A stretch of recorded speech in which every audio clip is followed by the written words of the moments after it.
History is full of rule breakers. Rebels who looked at the world they were given and said, "Nah, I think I'll do it my way." But once in a while, someone comes along who doesn't just break the rules, they light them on fire, use the ashes to draw a mustache on a portrait of the king, and then sing an opera about it. This is the story of Julie d'Aubigny, a 17th century sword-fighting, bisexual opera singer who lived a life so scandalous, so packed with drama, it makes most modern action movies look like a quiet afternoon nap.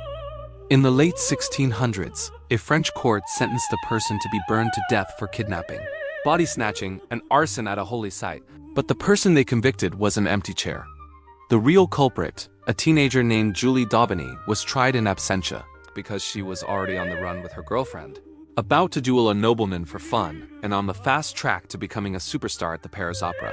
So, how did one woman become one of the most wanted, most celebrated, and most utterly badass people in French history? Well, it all started with a very, very unusual education. Julie d'Aubigny was born around 1673 into a world that had very specific boxes for women. Luckily for her, and for us, her father basically threw those boxes out. Gaston d'Aubigny was the secretary and fencing master to the Comte d'Armagnac, who happened to be the king's master of the horse. This meant little Julie grew up right in the orbit of the royal court at Versailles. While other girls were learning needlepoint, Julie's father trained her alongside the court pages. She learned literature and drawing, sure, but more importantly, she learned how to gamble, drink, and most critically, how to handle a sword. By age 12, she was already a gifted fencer, taking on and beating men. Her personal life kicked off just as unconventionally. By 14, she was the mistress of her father's powerful boss, the Comte d'Armagnac. To keep things looking respectable, the Count had her married off to a man named Sieur de Maupin. Almost immediately after the wedding, her new husband was handed a tax collection job in southern France and promptly sent away, leaving Julie in Paris with her powerful lover. She now had a title, Madame de Maupin, or La Maupin as she'd become known, and all the freedom that came with a husband who was conveniently hundreds of miles away. But life as a nobleman's mistress was never going to be enough for her. Boredom set in, as it often did with Julie, and she found a new outlet for her rebellious spirit, an assistant fencing master named Serran. When he had to flee Paris after killing a man in an illegal duel, Julie didn't hesitate for a second. She ran away with him. The pair supported themselves by putting on fencing exhibitions in towns across France. If anyone in the crowd doubted she was really a woman because she fought so well, she'd reportedly just rip open her shirt to prove them wrong. It was during this time on the road that Julie's life took a turn from merely adventurous to downright legendary. While performing in Marseille, she fell head over heels for a local merchant's daughter. This being the 17th century, the girl's parents were, to put it mildly, not thrilled. To separate the two, they did what any terrified, wealthy parents of the era would do. They packed their daughter off to a convent in Avignon. They probably thought a stone wall and a vow of chastity would solve the problem. They had clearly never met Julie d'Aubigny. For Julie, a locked door was just a puzzle. She followed her lover to Avignon and joined the very same convent, pretending to be a new recruit who wanted to dedicate her life to God. Once inside, she picked up her affair right under the nose of the Mother Superior. But they couldn't just live in secret. They needed to escape together, for good. And this is where the story goes completely off the rails. An elderly nun in the convent happened to pass away from natural causes. A normal person would see a tragedy. Julie saw an opportunity. In a plan that is equal parts genius and pure insanity, she stole the deceased nun's body, dragged it to her lover's room, and put it in her bed. Then, she set the entire room on fire and, using the chaos as cover, escaped into the night with her girlfriend. The idea was that everyone would assume her lover had tragically died in the flames, allowing them to disappear without anyone looking for them. The couple was on the run for about 3 months before the relationship fizzled out. Maybe life on the run lost its charm, or maybe Julie just got bored again. Whatever the reason, she returned the girl to her parents, and the great romance was over. The consequences, however, were just beginning. The authorities had figured out the scheme. A tribunal was held, and Julie was charged in her absence with kidnapping, body snatching, and arson. Because the court couldn't quite wrap its head around a woman orchestrating such a plot, they tried her as a man. The sentence was death by burning. Sentenced to burn, lesser people might have given up. But Julie had a real talent for getting out of trouble. She reached out to her old lover, the powerful Count d'Armagnac, who clearly still had a soft spot for her. He went directly to the King of France himself, Louis XIV, and somehow managed to get a royal pardon, convincing the king to completely annul her death sentence. Just like that, Julie was free. So, what does a woman do after being pardoned for burning down part of a convent?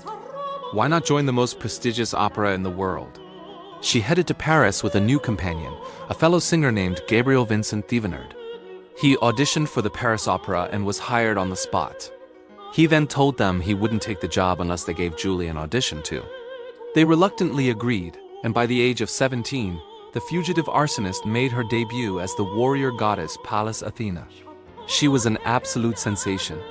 Audiences were captivated by her powerful and unique contralto voice, a lower range for a female singer that she helped make famous in France. They called her La Maupin, and she starred in all the major productions, even performing for the royal court at Versailles. People said she had the most beautiful voice in the world, but her offstage drama was just as much a part of her fame. La Maupin's opera career ran parallel to a life of pure, unadulterated chaos. She continued to dress in men's clothing whenever she pleased and became infamous for her willingness to draw her sword at the slightest provocation. Dueling was illegal, but that was a minor detail to her. One of the most famous stories happened at a grand ball hosted by the king's own brother. Julie showed up in men's clothes, spent the evening charming a beautiful young woman, and then kissed her right in the middle of the ballroom. 3 different noblemen, all trying to court the same woman, took offense and challenged her to a duel. She accepted, telling each of them to meet her outside. She then fought and defeated all 3 of them. Having broken the law and thoroughly embarrassed 3 aristocrats, she had to skip town for a while and fled to Brussels. There, she had a brief fiery affair with the Elector of Bavaria.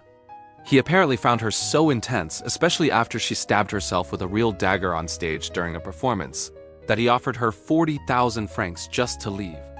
She reportedly threw the money at his feet in disgust and stormed off. Another legendary encounter happened at an inn, where a nobleman, the Comte d'Albert, mistook her for a man and picked a fight. She, of course, accepted the duel and wounded him. But instead of just leaving, she visited him the next day to check on his recovery. He was so impressed by her skill and audacity that they became passionate lovers. And after their romance ended, they remained lifelong friends. She also defended the honor of other women at the opera, once beating up a pompous tenor named Louis Gaillard Dumenil for insulting the female chorus girls.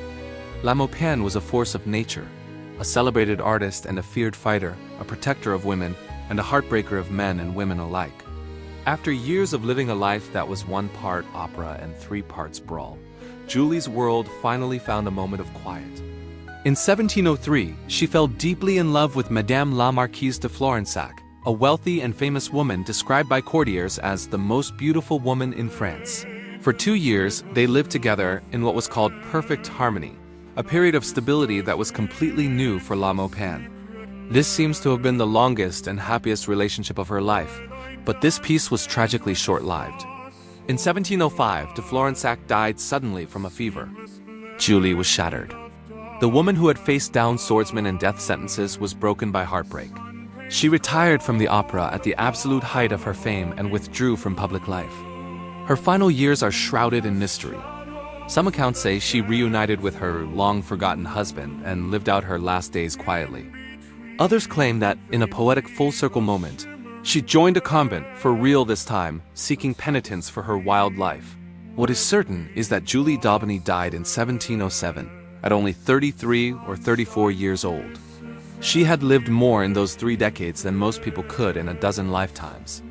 Julie d'Aubigny's story feels like it should be fiction. She was a woman who refused to be bound by any rules society tried to place on her. She dressed how she wanted, loved who she wanted, and fought anyone who got in her way.